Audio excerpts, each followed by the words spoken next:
Namaste. Welcome to another episode of Sign Podcast. Today's discussion is focused on GBV, gender-based violence, and HIV, especially looking at the experience of people with disabilities in relation to GBV and HIV. We are fortunate to have a special guest with us. Her name is Jayanti Bista. Welcome to the show. Thank you. Let's start with the basics. What is gender-based violence? People with disabilities, such as those who experience physical or sexual violence, including domestic violence and various for deaf youth, often face significant challenges and they have issues in solving these problems. It couldn't save safety. That's a comprehensive definition.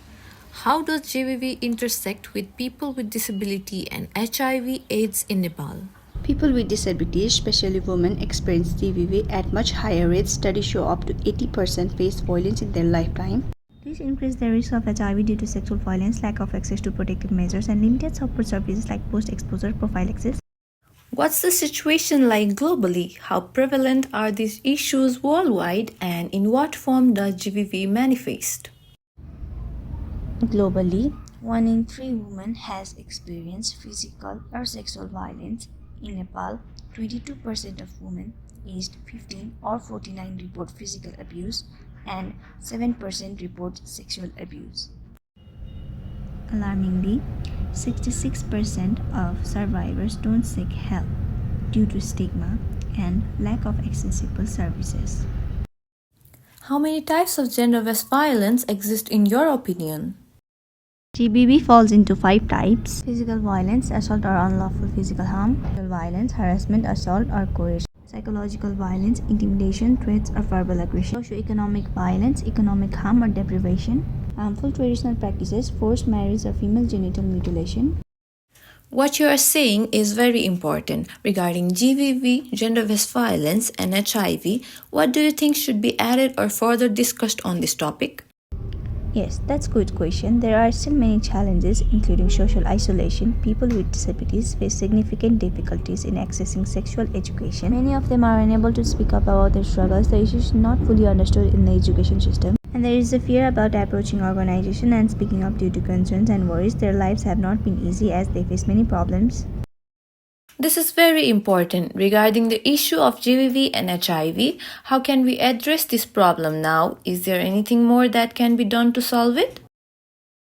Yes, the challenges in the community are increasing. People with disabilities face physical barriers and often can't speak about their struggles. They stay silent out of fear. Some may have specific needs, and if solutions are provided based on these needs, people with disabilities can address their problems with the right support.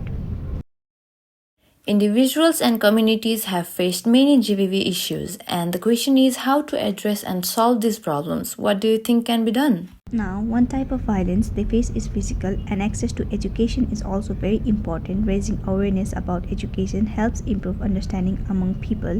Additionally, people with disabilities often need interpreter to. Now, what kind of impact does HIV have on a person? Could you talk about its effect and consequences? To stay safe, one should use condoms and have sexual relations with only one partner. In that case, one can protect themselves.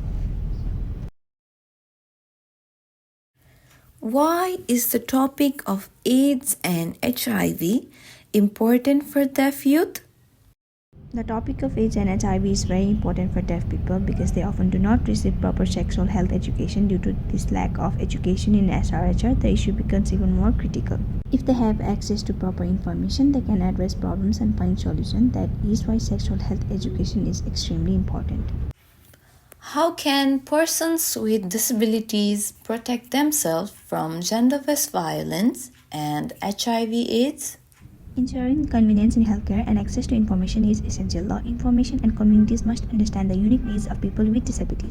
Healthcare should be disability friendly with easy communication for deaf individuals. Inclusion and awareness play a crucial role in their protection and well-being. Thank you very much. If you have any final suggestion or advice, please share them. The necessary healthcare services should be available, and having an interpreter service is very useful. For persons with disabilities, having an interpreter makes it easier and more convenient to access healthcare services. Thank you very much. In the Sign podcast where you participated, what are the current strategies and what plans should be made for the future?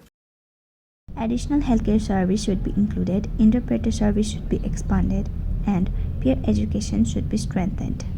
When both general community and persons with disabilities have access to such resources, it will be highly beneficial. Gender-based violence and HIV need to be addressed and aware. Everyone should learn about these issues. Thank you for your valuable time. Join us next time as we discuss teenage pregnancy and peer education. Until then, keep listening and sharing your thoughts with us. Thank you very much for giving the opportunity, the discussion.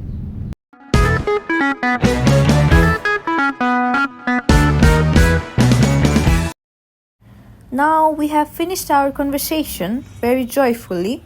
Now we will play a small game with you. Now I'm showing this picture. What will you understand in it? Is it a violence or something that seems to be hidden? Okay, I understand. From this description, it looks like sexual violence, like something that has been shown secretly hidden. Got it. So, I'm also curious now. I will also show you an image. You have to guess what is in the picture.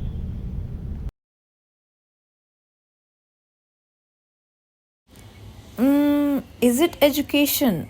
Oh, it is peer education. Okay. Thank you very much for your time, and I'm glad it was enjoyable for you. Thank you too. I truly appreciate the time and the kind words. It's been great talking with you and I look forward to chatting again. Sending my best wishes and a lot of gratitude. Here is a small gift for you. Sign applause.